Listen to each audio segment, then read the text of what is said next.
Hi, this is Sharon with Mary and Dayse House, and today is Sunday. So Sunday, I usually post a longer video about Mary and Dayse House.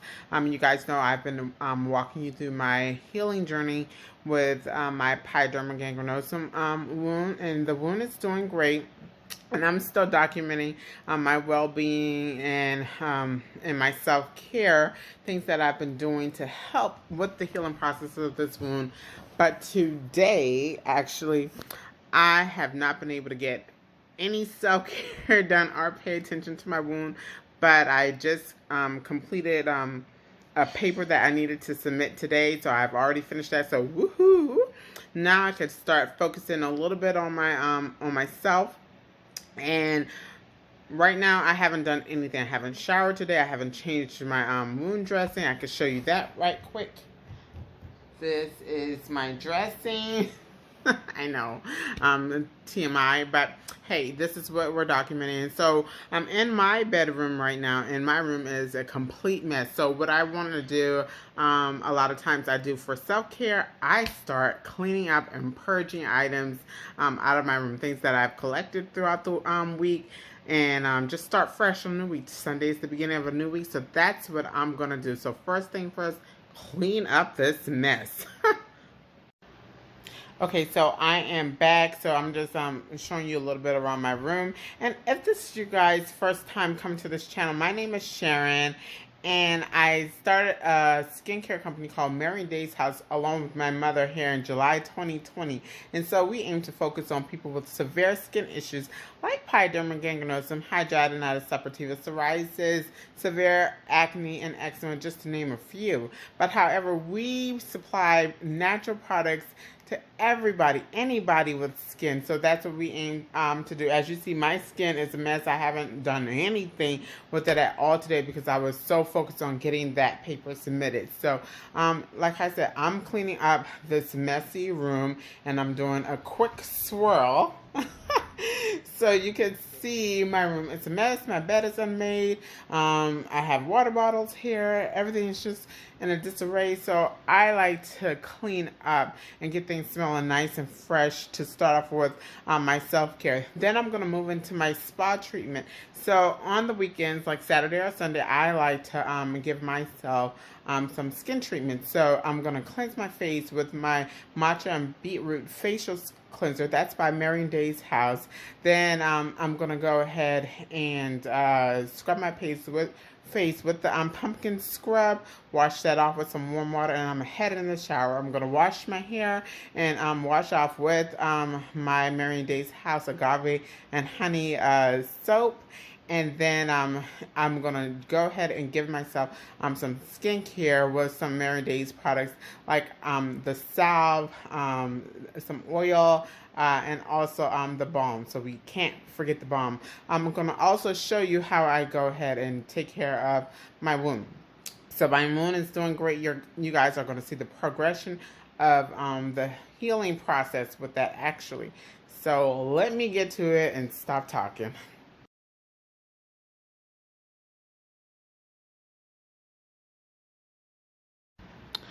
So I'm back. I cleaned my room the best I can. At least I made up the bed and put away some things. So this is it for tonight. I'm not going to overexert myself cleaning it up. And so, yeah. So this is the final thing. Say hi, Alabama alligator. So now that I've cleaned my room to my liking for as much as I can do, now I am going to focus on my self-care. So I'm going to be focusing on my scalp and my my whole skin. I'm basically essentially going to take a bath. So but first things first, before I start doing that, I'm going to go ahead and get rid of mon jour mustache. So and this mustache is getting pretty thick. This scrub will handle a lot of it, but since I let it get to a certain thickness, because I am testing out, I'm testing out a sugar wax. So I haven't really come out with that yet, but I'm still testing it out and see how it does. So I'm gonna go ahead, put on the sugar wax, see how it does, and yeah, and I'll be back after I have, cleansed my face with my Beat Matcha facial cleanser. And that's Mary Day's House. You guys saw it in the bar form. It was soap of the day in August. So yeah, I'm going to cleanse my face with that before using my pumpkin face scrub. And after that, I'm going to wash off, head in the shower, and wash my hair, wash my body, and then I'll be right back showing you how I take care of my wound. All right, bye for now.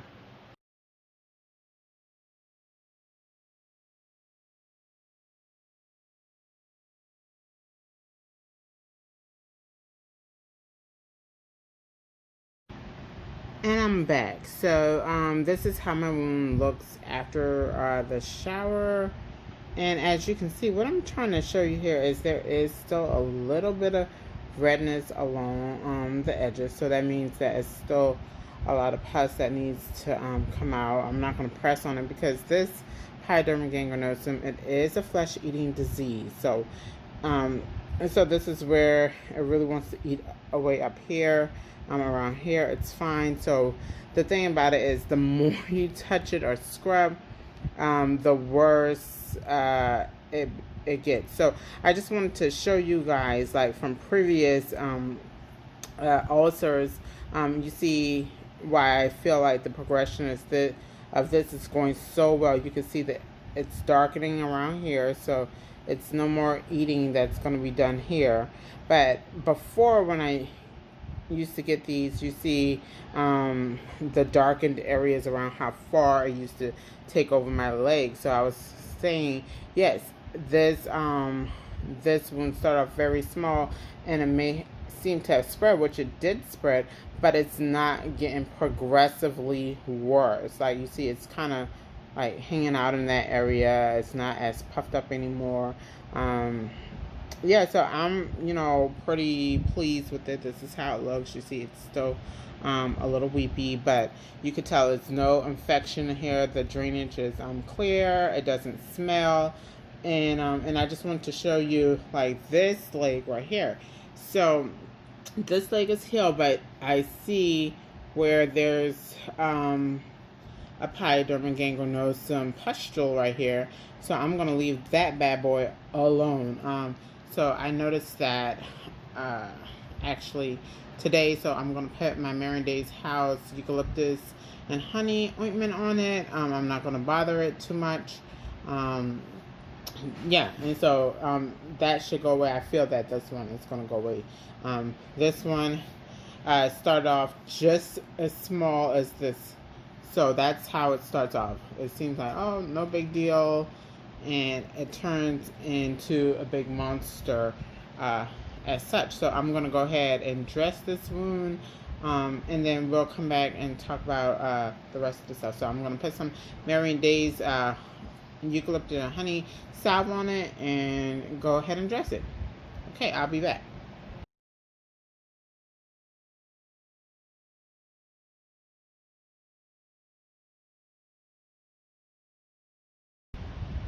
Hey, so I'm back. So I've already given myself some wound care and some skin care, and now even my mustache care. So I like how the wax did take off. Most of the hairs, it didn't do too bad. I had problems with my chin hair, but that's the only thing I waxed today. So and now it's time for hair care. So I've already washed my hair. It's nice and clean.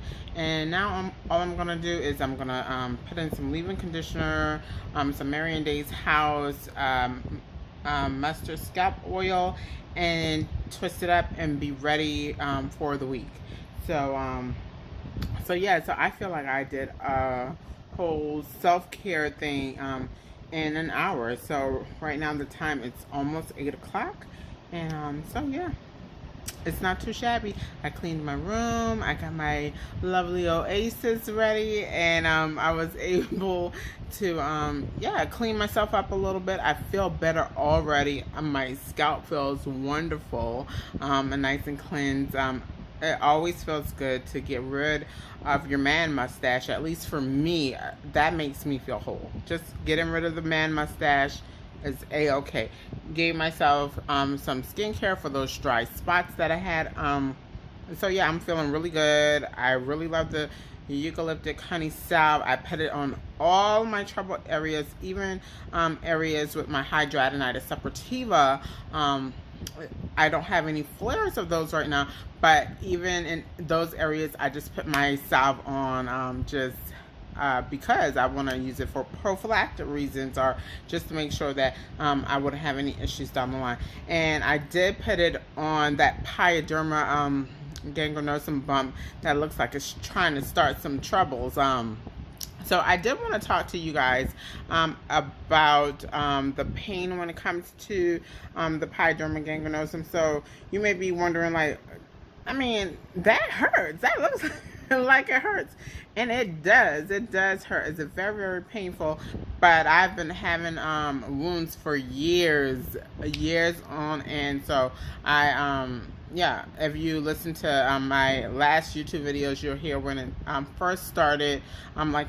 It started like when I was like around 12 years old, you know, really hitting puberty, and it went away for some time, because at 12, that's when I was still going through my cancer treatments.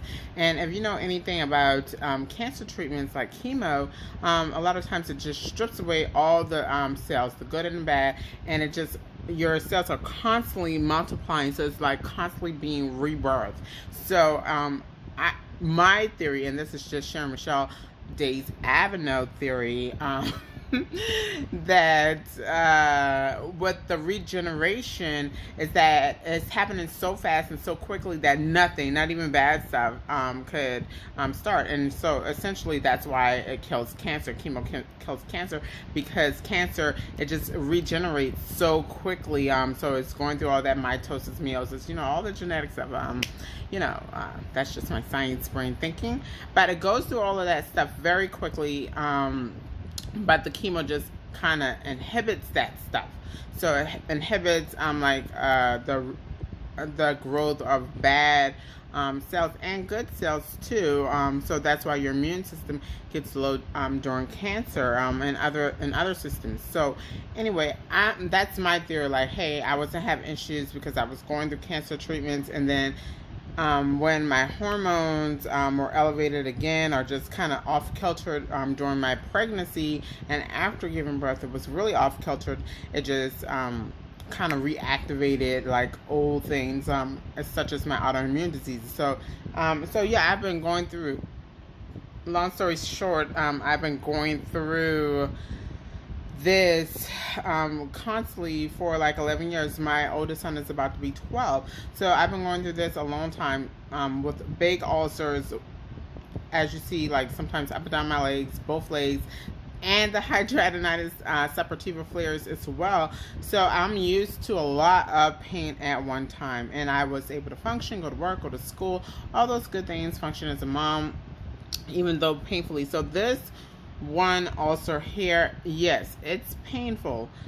However, I'm still able to function and get up and go to work. But like I said, I took Friday off because I knew better.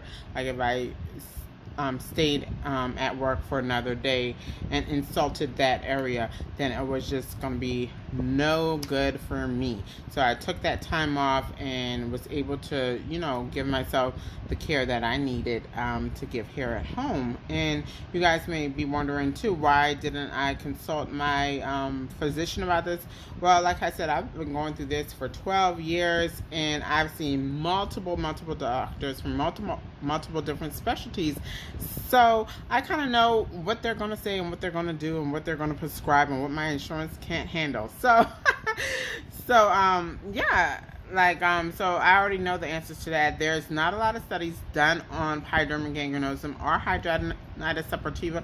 So if something is getting bad, or I feel that I'm getting an infection, which I am a nurse, like I'm a registered nurse here, so I know signs and symptoms of infection, and so before I get septic or anything, I know when to consult other care providers to help me out a little bit. So this right here, I knew that's just the process of it. I know the process of my pyoderma gangrenosum, and I knew I didn't need to consult a doctor, because there was nothing else they could do except look at a product and make it spread. So if you suffer from pyoderma gangrenosum, try not to touch it so much.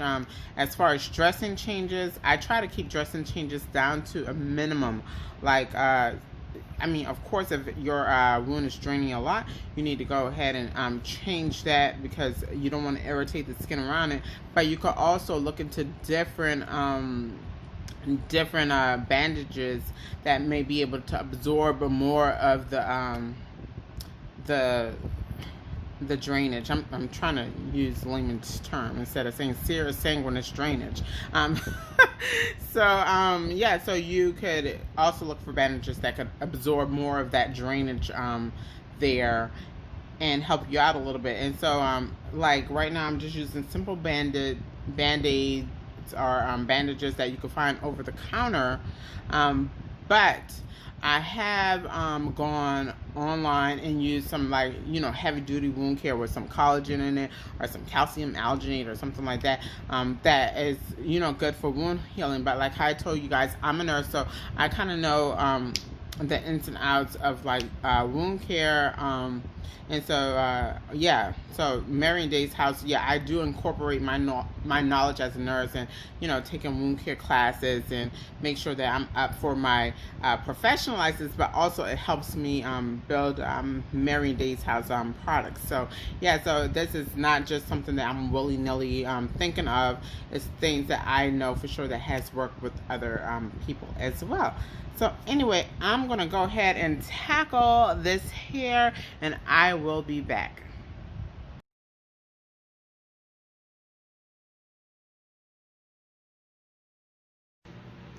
Hi, and I am back and finished with my hair. I put an individual twist, and I just pinned it. Well, not even pinned it up. I didn't use any pins. I just kind of tied it up. So it could just be out of my face, off of my back, and I can have a peaceful sleep. And so I typically keep it like this for a few days. Not for any particular style. It's just because I don't feel like untwisting it until a few days later. So yeah, so I did a bunch of self-care in minimal time with Mary Dayse house products. So I feel very happy about that I was able to use all Mary Dayse house products, natural products, for my wound care, for my skin care, and for my hair care. I feel really good. My skin is just looking really great. The luster is back in it. Yeah, I give it an A1. So guys, thank you for following me. Thank you for following my well-being process. Like, even if I don't have much time, I'm able to do something for that day to help me feel whole, to help me feel like I've done something for myself. So this could be done with anybody. I don't care how low your income is or how high it is. You can do something for yourself. Even if you feel like you're really, really busy, you can spend at least 30 minutes taking care of yourself. And so that being said, like for somebody with really, really low income, you can do things to help better yourself, to help make yourself feel whole, even if that's just having some quiet time to yourself. So the lowest income I could think of is like someone who is homeless. So someone who is homeless out on the street, you may feel like, hey, I'm at my wit's end. I can't do any self-care at all. Okay, you're in that situation right now, and I'm not saying that, oh, you need to go ahead and do X, Y, and Z.